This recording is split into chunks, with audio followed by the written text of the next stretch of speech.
Hi, and welcome to the November edition of the Milford Super News.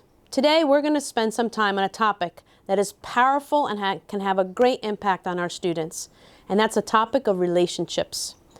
A couple of decades ago, some research came out focusing on a new 3 R's: rigor, relevance, and relationships. And schools across the nation spent a lot of time on rigor and relevance, sometimes at the expense of relationships. So here in Milford, we're refocusing our attention on relationships, primarily focused on research that came out by the Search Institute, defining the Developmental Relationships Framework. It's made up of 5 pillars, and today's Super News is going to focus on what those look like across our 14 schools. So let's get started.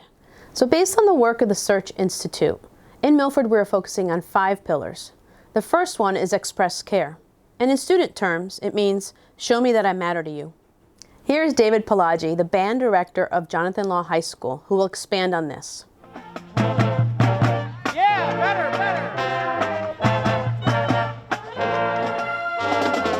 Yeah, saxophones. Really nice job with the first set of that last one. Check and adjust. Thank you, flutes, for always staying in set. Awesome. One of my most important parts of my teaching is that I show my students that I care about them. I always try to form quality relationships before I do anything else with my students. It's a priority from day one, and I try to make sure that every student feels comfortable being in my classroom and making mistakes in my classroom. The second pillar is challenge growth. A learner would define this as, push me to keep getting better. Here is Sydney Hyatt, grade 2 teacher at JFK, to show us this in action. Does that word make sense? Do you have another strategy you can use? Or a tool where you could find another strategy that you could use? Oh, okay, you have another one. All right. Is there a chunk in there you know, or a part you know? I think this is serve. Oh. Okay, so you know serve. Observe. So let's check ourselves and see if it looks right, sounds right, and makes sense. One way that I challenge growth in my classroom is by finding an entry point for all students to access new learning. Students come in with different background knowledge and different skill sets. They enter learning at different stages and different places, and it's really my role as the teacher to figure out where they are in their learning and what they need in order to be successful. I let my kids engage in productive struggle. I let them grapple with challenging tasks. If they're stuck, I tell them to find a resource or find a peer that they can go to. I think this is really empowering for students. It gives them ownership over their learning. When kids are empowered and they have ownership, they're more motivated intrinsically to do well, and they work harder to achieve their goals.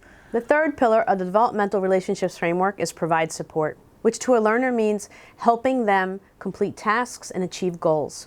Let's take a look at Julie Cruciani, math teacher at East Shore Middle School. And then let's just take a look at what are we starting with and what are we trying to figure out, right? We're going to use our guide right there.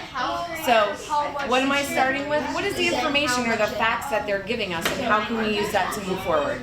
And you know what's probably a good idea? You guys are doing awesome, but I think you're looking at all the statements at once. Do you think it would be easier if we start with the first statement? All right, let's just try that. Go ahead. One of the things I like to do is to have the kids work together, and that provides some encouragement. I can come around, give them little probing questions, but it's really them. It's feeling like, hey, I can do this, is really where the power comes into play with providing support. The fourth pillar is share power. To a learner, this means treat me with respect and give me a say. Let's go to Cavpen Meadows' Alicia Hubble's kindergarten classroom to see what this looks like in action. And how are you going to be successful? We're going to make our success criteria together. We did this for writing before, so now we're going to do it for partner reading. Lila? Listen to the other people read it. Oh, I love that. Listen to the other people reading, because if you're talking while they're reading, are you going to be able to hear what the story's about? Yeah. No. One way that I share power in my kindergarten classroom is to co-create success criteria with the students. This enables students to take ownership of what they need to do to be successful and to reach their goals. Through the co-creation of success criteria, I let my students take the lead, and through collaboration, we support each other as learners. And lastly, the fifth pillar is expand possibilities, which means to our learners, connecting them to people and places that will broaden their world.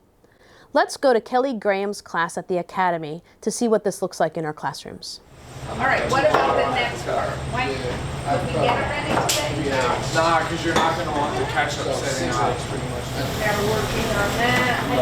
Last thing, we're going to get bacon together. I don't want to like.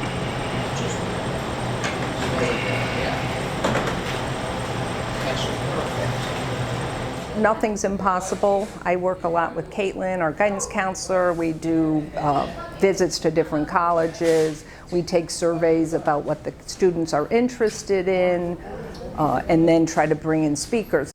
So we're hoping to build the skills and the confidence while they're here so that when they leave us, they're employable in many different fields, or they're ready for post-secondary education where they'll be working with other people, they'll be problem solving.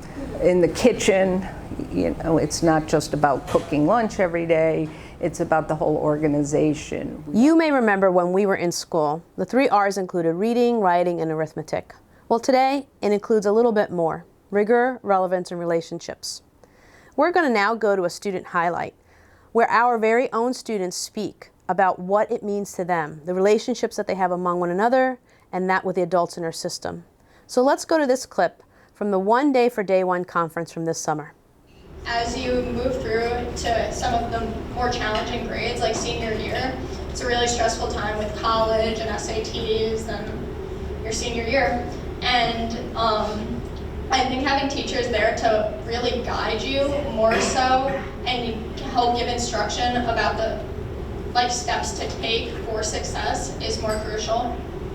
The teachers that I've noticed that I've had the strongest relationships with are the ones that will dedicate their time and open up their classrooms when they might not have a class, or before and after school. The ones that really make an effort to open themselves up for students, to ask them questions, to come to them and talk about not only academic things but also personal issues that they might have going on in their life.